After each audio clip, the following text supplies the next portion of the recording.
तो फ्रेंड मैं आपको इसकी आवाज़ चेक कराती हूँ। ये देखिए ये कितनी ज़्यादा क्रंची है।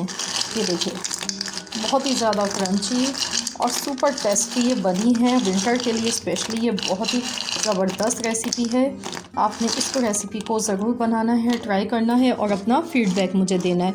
मैं आपको एक तोड़ कर भी दिखाती हूँ। ये देखिए अंदर से, ये देखें बाहर से भी और अंदर से भी क्रिस्पी क्रंची, बहुत ही। अस्सलाम वालेकुम दोस्तों, आज मैं आपके लिए बहुत ही हेल्दी सी रेसिपी लेकर आई हूँ। इसको बनाने के लिए हमने यहाँ पर आधा कप तिल ले लिए हैं, 1 कप हमने मखाने लिए हैं और जितने हमने मखाने लिए हैं उतना ही हमने गुड़ लिया है और मैंने यहाँ पर देसी गुड़ लिया है। ये देखिए इसका डार्क कलर है, ये बहुत ज़्यादा फ़ायदेमंद होता है सर्दियों के लिए। तो आपने ये तीनों चीज़ें इस तरीके से ले लेनी है और सबसे पहले हमने ये जो वाइट वाले तिल है ना, इनको हमें हल्का सा भून लेना है। बहुत ज़्यादा नहीं पकाएंगे वरना ये कड़वे हो जाएंगे। आपने हल्का सा ही इनको भूनना है, ड्राई रोस्ट करना है। जब ये हल्के से चटकने लगेंगे तो हम इनको उतार लेंगे और हल्की आंच पर इनको बिल्कुल पकाना है। और ये जो वाइट तिल होते हैं ये हमारे लिए बहुत ज़्यादा फ़ायदेमंद होते हैं, स्पेशली विंटर के लिए तो ये बहुत ही ज़्यादा हेल्दी रहते हैं। ये हमारे जिस्म में गर्माहट पहुंचाते हैं और हमें सर्दी से बचाते हैं। अब देखिए तिल हमने भून लिए हैं। अब हमने यहाँ पर 1 चम्मच घी लिया है और इसमें मखाने डाल देंगे और मखानों को हमें क्रिस्पी होने तक फ्राई करना है।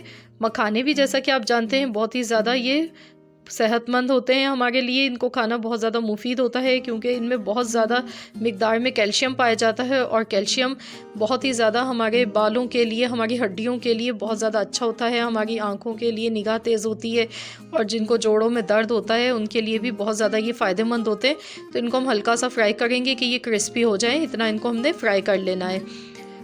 तो फ्रेंड्स आप लोग सर्दियों के मौसम में मखाने का इस्तेमाल ज़रूर किया कीजिए, ये बहुत ही ज़्यादा फ़ायदेमंद होते हैं। तो देखिए मैंने इनको फ्राई कर लिया, निकाल लेती हूँ और अब इसी पैन में मैं गुड़ डाल दूँगी और गैस का फ्लेम मैंने बिल्कुल हल्का किया हुआ है क्योंकि गुड़ फ़ौरन से जलना शुरू हो जाता है। हल्की आंच पर इसको पकाना है और कोशिश कीजिए जब भी आप गुड़ को मेल्ट करें तो पहले आप उसको किसी चीज़ से आप तोड़ लें, थोड़ा बारीक कर लें ताकि ये आसानी से मेल्ट हो जाए। देखिए मैंने बिल्कुल इसको छोटे छोटे से पीसेस में कर लिया था और ये बहुत तेज़ी के साथ मेल्ट हो रहा है और हल्की आंच पे देखिए हम इसे मेल्ट कर रहे हैं। तो अब इसको जो मेल्ट करने के बाद हम इसको ऐसे चेक करेंगे, पानी में हम इसको थोड़ा सा डालेंगे और चेक करेंगे, फ़ौरन ही इसमें क्रंच बनना शुरू हो जाते हैं। तो अब मैं इसको चेक करूँगी, अगर इसमें क्रंच बन गया होगा तो ये तैयार है। ये देखिए ये तोड़ते के साथ ये देखिए टूट रहा है आसानी से, क्रंच इसमें बन चुका है। तो बस हमें इतना ही पकाना है, ज़्यादा नहीं पकाएंगे वरना गुड़ कड़वा हो जाता है। अब मैंने इसमें तिल डाल दिए हैं, साथ ही में मैं इसमें मखाने डाल दूँगी और अब मैं इन दोनों चीज़ों को अच्छी तरह से मिक्स कर लेती हूँ। ये बहुत ही ज़्यादा टेस्टी और बहुत ही ज़्यादा मज़े के बनते हैं। जब आप इसको बनाएंगे ना तो आप इसको भूल नहीं पाएंगे। आप सर्दियों में इसको बनाकर एक दफ़ा रख लें, आप इसको पूरी सर्दियों में इस्तेमाल करें क्योंकि ये ख़राब नहीं होते हैं और ये क्रंची भी रहते हैं। तो देखिए मैंने इस तरीके से इसको अच्छी तरह से मिक्स कर लिया है और अब मैंने एक थाल को मैंने घी लगाकर ग्रीस करके पहले से ही तैयार करके रखा हुआ है। तो हम इसको शिफ्ट कर देते हैं और अब हम इसको हल्का सा ठंडा होने देंगे। बस इतना ठंडा होने देंगे कि हम हाथ से इसको उठा सकें। तो हम मखानों को अलग कर लेंगे।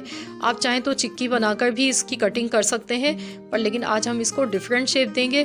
तो हम इसको बाइट्स की शक्ल देंगे और उससे ये ज़्यादा अच्छे लगते हैं। तो मैं इसको हल्का सा ठंडा होने देती हूँ। देखिए मैंने इसे फैला दिया अच्छी तरह से और जैसे ये हल्का सा ठंडा होगा कि हम हाथ से इसको बर्दाश्त कर सकें तो हम इसको अलग कर लेंगे मखानों को इसमें से।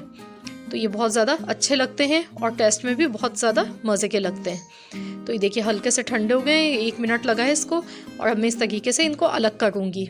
जल्दी जल्दी हमें करना है इस टाइम पर क्योंकि अगर ये जम गए एक दफ़ा सेट हो गए तो इनको बहुत मुश्किल हो जाएगा हिलाना।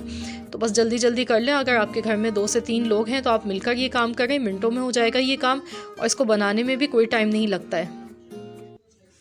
तो फ्रेंड मैं आपको इसकी आवाज़ चेक कराती हूँ। ये देखिए ये कितनी ज़्यादा क्रंची है।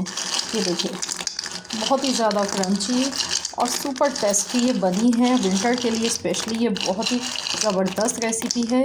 आपने इस रेसिपी को ज़रूर बनाना है, ट्राई करना है और अपना फीडबैक मुझे देना है।